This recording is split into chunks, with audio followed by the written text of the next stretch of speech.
Did you know you don't have to shoot RAW, but choosing JPEG+RAW could let you change the white balance later?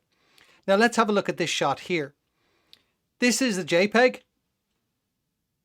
and I can't change the white balance because I just have these options here.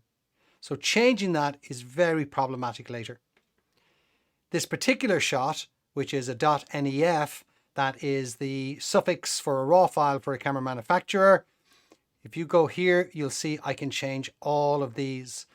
So I found with this particular shot that changing to fluorescent results in a really, really lovely shot.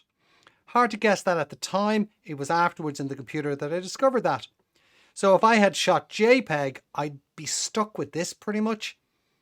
Whereas if I had chosen RAW plus JPEG, then I could change it later and end up with a shot that is much nicer in my opinion.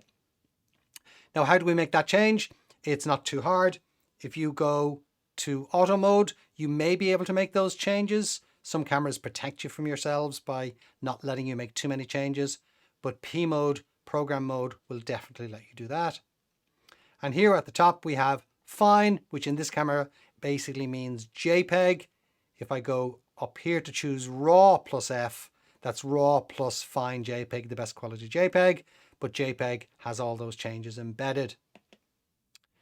So you don't have to shoot RAW, but choosing JPEG+RAW will let you change white balance later. I hope this gets you off to a good start.